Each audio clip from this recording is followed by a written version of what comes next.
ಸಿರಿ ಮೊಳಕೆಯಲ್ಲಿ ಎಂಬುವಂತೆ ಮಕ್ಕಳಲ್ಲಿರುವ ಪ್ರತಿಭೆಯನ್ನ ಅನಾವರಣಗೊಳಿಸಲು ಹುಬ್ಬಳ್ಳಿಯ little scholar English medium school ವಿನೂತನ ಕಾರ್ಯಕ್ಕೆ ಮುಂದಾಗಿದೆ. ವಿಜ್ಞಾನ ಮತ್ತು ತಂತ್ರಜ್ಞಾನ ದಿನದಿಂದ ದಿನಕ್ಕೆ ಹೊಸ ಆವಿಷ್ಕಾರದತ್ತ ದಾಪುಗಾಲು ಹಾಕ್ತಾ ಇದ್ದು, ಈ ಬಗ್ಗೆ ಮಕ್ಕಳ ಕಲಿಕೆಯ ಜೊತೆಗೆ ತಂತ್ರಜ್ಞಾನದ ಜ್ಞಾನ ನೀಡಲು ಶಿಕ್ಷಣ ಸಂಸ್ಥೆಯು ವಿಜ್ಞಾನ ವಸ್ತು ಪ್ರದರ್ಶನ ಆಯೋಜಿಸಿದೆ. ಪ್ರತಿಯೊಂದು ಕ್ಷೇತ್ರದಲ್ಲಿಯೂ ವಿಜ್ಞಾನ ತಂತ್ರಜ್ಞಾನದ ಬಳಕೆ ಮತ್ತು ಉಪಯುಕ್ತತೆ ಹೆಚ್ಚಾಗಿದ್ದು, ಈ ನಿಟ್ಟಿನಲ್ಲಿ ಮಕ್ಕಳ ಸಹಭಾಗಿತ್ವದಲ್ಲಿ ವಿಶೇಷ ವಿಜ್ಞಾನ ವಸ್ತು ಪ್ರದರ್ಶನ ಏರ್ಪಡಿಸಲಾಗಿದೆ.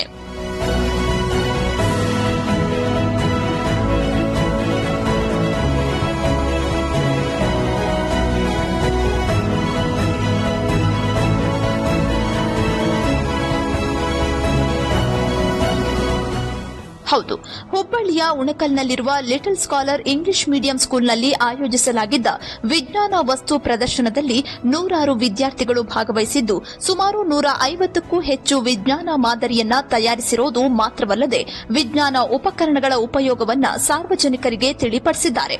ಆಧುನಿಕ ಕೃಷಿ, ಹನಿ ನೀರಾವರಿಯಲ್ಲಿನ ತಂತ್ರಜ್ಞಾನ ಅಳವಡಿಕೆ, ಸೋಲಾರ್ ಪವರ್ ಮೂಲಕ ನೀರಾವರಿ ಹೀಗೆ ಹಲವಾರು ವೈವಿಧ್ಯಮಯ ಮಾದರಿಗಳು ಅನಾವರಣಗೊಂಡವು. ಅಲ್ಲದೆ fire vehicle, Arduino base Bluetooth control car ಎಲ್ಲರ ಗಮನ ಸೆಳೆದಿರೋದು ವಿಶೇಷವಾಗಿದೆ. Today I did Arduino based Bluetooth control car robot. In this robot we can prevent the accident having and it also had the ultrasonic sensor that will stop the motor driver and prevent the accidents. In this model I had used Arduino Uno Bluetooth control. Arduino Uno is the brain of this project. Bluetooth control and motor driver. ಇವತ್ತು ನಾನು fire extinguisher robot ಮಾಡೀನಿ. ಇದ್ರೊಳಗೆ flame sensor ಒಂದು signal ಆರ್ಡಿನೋಗ್ ಬಿಡುತ್ತೆ. ಇದು Arduino ಇದನ್ನ signal ಅನ್ನ ಇದನ್ನ ಮಾಡಿ ಇದು ಮೋಟಾರ್ ಡ್ರೈವರಿಗೆ ಕಳಿಸುತ್ತೆ. ಮೋಟಾರ್ ಡ್ರೈವರ್ 2 ವೀಲ್ಸ್ ಅನ್ನ ರೊಟೇಟ್ ಮಾಡುತ್ತೆ. ಇದು ಒಂದು ವಾಟರ್ ಪಂಪ್. ಇದು ವಾಟರ್ ಪಂಪಿಗೆ ಒಂದು ವಾಟರ್ ಟ್ಯಾಂಕ್ ಕನೆಕ್ಟೆಡ್ ಇದೆ.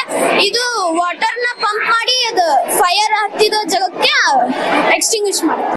ಇನ್ನು ವಿಮಾನದ ಅಪಘಾತದಲ್ಲಿ ಅನುಸರಿಸಬೇಕಾದ ತಂತ್ರಜ್ಞಾನದಿಂದ ಅಪಾಯವನ್ನ ತಡೆಗಟ್ಟುವ ಬಗ್ಗೆ ವಿದ್ಯಾರ್ಥಿಗಳು ಮಾಡಿರುವ ಮಾದರಿ ನಿಜಕ್ಕೂ ಹುಬ್ಬೇರುವಂತೆ ಮಾಡಿದೆ. ಕೃಷಿ, ರಾಸಾಯನಿಕ ಶಾಸ್ತ್ರದ ಮಾದರಿ, ಭೌತಶಾಸ್ತ್ರದ ಮಾದರಿ, ಜೀವಶಾಸ್ತ್ರದ ಮಾದರಿಗಳು ಹಾಗೂ ಆಧುನಿಕ ತಂತ್ರಜ್ಞಾನದ ಬಳಕೆಯ ಉಪಯೋಗಗಳನ್ನು ವಿದ್ಯಾರ್ಥಿಗಳು ಮನಮುಟ್ಟುವಂತೆ ಮಾಡಿರುವುದು ವಿಶೇಷವಾಗಿದೆ. ಫೈರ್ ಅಲಾರಾಂ, ವಿಮಾನದ ಅಪಘಾತ ತಡೆ, ಬ್ಲೈಂಡ್ ಸಹಾಯಕ ಉಪಕರಣ ನಿಜಕ್ಕೂ ವಿದ್ಯಾರ್ಥಿಗಳ ವಯಸ್ಸಿಗೂ ಮೀರಿದ ಪ್ರಯತ್ನಕ್ಕೆ ಹಿಡಿದ ಕೈಗನ್ನಡಿಯಾಗಿದೆ. Now we have made the model of water pollution. As you can see, we have made the 3 topics: helical wind and factory waste, as how we can conserve the water in the houses.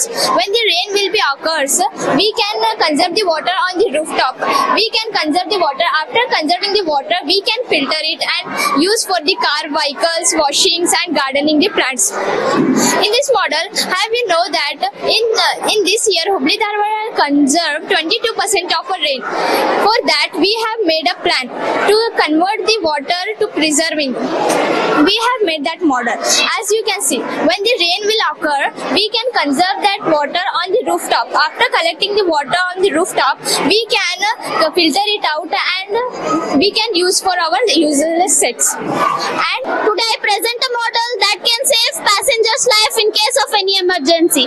And this is the air disaster management system, where passenger cabin discharge automatically and land on the ground with the help of parachute. Let's see how this entire system works. In any kind of emergency, when pilot presses the button with the help of parachute, it will land. And there is a second thing: when birds come in front of the plane, pilot can't see anything. There is a solution for that problem. When birds come in front of the plane, automatically the laser will start and go into the eyes of the birds. I hope you feel this helpful. ಇನ್ನು ಪರಿಸರ ವಿಕೋಪದಿಂದ ಆಗುವ ಅನಾಹುತಗಳು, ನೀರಿನ ಮರುಬಳಕೆ, ದ್ವಿತೀಯ ಸಂಶ್ಲೇಷಣೆ ಕ್ರಿಯೆ ಹೀಗೆ ಒಂದಕ್ಕಿಂತ ಮತ್ತೊಂದಕ್ಕಿಂತ ಮಗದೊಂದು ಎಂಬುವಂತ ರೀತಿಯಲ್ಲಿ ವಿದ್ಯಾರ್ಥಿಗಳು ಮಾದರಿ ರೂಪಿಸಿದ್ದಾರೆ. ಈ ಬಗ್ಗೆ ಶಿಕ್ಷಕರು ಖುಷಿಯನ್ನ ವ್ಯಕ್ತಪಡಿಸಿದ್ರು. ನಮ್ಮ school little scholars English medium school ಅಲ್ಲಿಂದ ನಾವು ಎಕ್ಸಿಬಿಷನ್ ಇಲ್ಲಿ ಪ್ರಾರಂಭ ಮಾಡಿದ್ದೀವಿ ಆನ್ 20 ಡಿಸೆಂಬರ್ 2025 ಅಂತ from nursery to till 10th standard sir. ವಿಜ್ಞಾನ ವಸ್ತು ಪ್ರದರ್ಶನವನ್ನು ಹಮ್ಮಿಕೊಳ್ಳಲಾಯಿತು. ವಿಜೃಂಭಣೆಯಿಂದ ವಸ್ತು ಪ್ರದರ್ಶನ ನೆರವೇರಿಸಲಾಯಿತು. ಇದಕ್ಕೆ ಪಾಲಕರ ಪ್ರೋತ್ಸಾಹ ತುಂಬಾ ಇತ್ತು. ಅದರೊಂದಿಗೆ ಮಕ್ಕಳು ಸಕ್ರಿಯವಾಗಿ ಭಾಗವಹಿಸಿದರು. ನಮ್ಮ ಶಾಲೆಯ ಶಿಕ್ಷಕರ ಮಾರ್ಗದರ್ಶನವು ತುಂಬಾ ಚೆನ್ನಾಗಿ ನಡೆಯಿತು. ಒಳ್ಳೆ ವಿಜೃಂಭಣೆಯಿಂದ ಈ ಒಂದು ವಿಜ್ಞಾನ ವಸ್ತು ಪ್ರದರ್ಶನ ನೆರವೇರಿತು. ಇದೇ ರೀತಿ ಪ್ರತಿ ಕಾರ್ಯಕ್ರಮಗಳು ನೆರವೇರುವ ಹಾಗೆ ನಮ್ಮ ಆಡಳಿತ ಮಂಡಳಿಯವರಿಗೆ ಶಕ್ತಿಯನ್ನು ಕೊಡ್ಲಿ ದೇವರು ಅಂತ ಕೇಳ್ಬೋದು ಸರ್. ಮಾಡ್ತಾರೆ. ಆಮೇಲೆ ಸ್ಕೂಲ್ ಬಹಳ ಚಲೋ ಅದಾರೆ. ನಾವ್ ನನ್ ಮಗ UKG ಇಂದ ಇಲ್ಲಿದ್ದಾನೆ. UKG ನರ್ಸರಿಯಿಂದನೂ ಅದಾನ. ಅವ್ರ ಬೇಸಿಕ್ ಆಯ್ತು, ಅವ್ರು ಹೇಳಿಕೊಡೋ ರೀತಿ ಆಯ್ತು, ಟೀಚರ್ಸ್ ಆಯ್ತು, ಅವ್ರ ಸಪೋರ್ಟ್ ಮಾಡುವುದಾಯ್ತು, ತುಂಬಾ ಚಲೋ ಕಾಣ್ತೈತಿ. ನಮ್ಗೆ ಚಲೋ ಅಂದ್ರೆ ಬಾಳ ಚಲೋ ರೀ. ಬೇರೆ ನಾನು ಸ್ಕೂಲಿಂದ ನೋಡಿದ್ದೇನೆ, ಇಲ್ಲಿ ಸ್ಕೂಲಿಂದ ನೋಡಿದ್ದೇನೆ. ನಾನೊಬ್ಬ ಟ್ಯೂಷನ್ ಕ್ಲಾಸ್ ಹೇಳ್ತೇನ್ರಿ. ಆದ್ರೂ ನೋಡ್ತಿರ್ತೇನೆ ಯಾವ ತರ ಇರ್ತದೆ, ಯಾವ ತರ ಬೇಸಿಕ್ ಹೇಳ್ತಾರೆ, ಯಾವ ತರ ಮಕ್ಕಳನ್ನ ಅವ್ರ ಕಡೆ ಅಟ್ರಾಕ್ಟಿವ್ ಮಾಡ್ಕೊಂಡು ಮಕ್ಳಿಗೆ ಹೇಳೋ ರೀತಿ ಇರುತ್ತಲ್ಲ, ಅದು ಬಾಳ ಬೆಸ್ಟ್ ಇದೆ ರೀ. ಸರ್ ಒಂದು ಒಳ್ಳೆ ಎನ್ಕರೇಜ್ಮೆಂಟ್ ಸಿಗುತ್ತೆ ಮಕ್ಕಳಿಗೆ, ಒಂದು ಒಳ್ಳೆ ಗೈಡೆನ್ಸ್ ಇದೆ, ಒಳ್ಳೆ ರೀತಿಯಿಂದ ರಂಗಾಗಿ ಮಾಡಿದ್ದಾರೆ. ಎಲ್ಲ ರೀತಿ ಪ್ರೋತ್ಸಾಹ ಚೆನ್ನಾಗಿದೆ. ಸ್ಕೂಲು ಕೂಡ ಚೆನ್ನಾಗಿದೆ.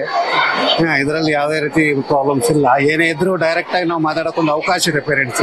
ಒಟ್ನಲ್ಲಿ ಲಿಟಲ್ ಸ್ಕಾಲರ್ ಇಂಗ್ಲಿಷ್ ಮೀಡಿಯಂ ಸ್ಕೂಲ್ನಲ್ಲಿ ಸುಮಾರು 600 ಜನ ವಿದ್ಯಾರ್ಥಿಗಳು ವಿದ್ಯಾಭ್ಯಾಸ ಮಾಡ್ತಿರೋದು ವಿಶೇಷವಾಗಿದೆ.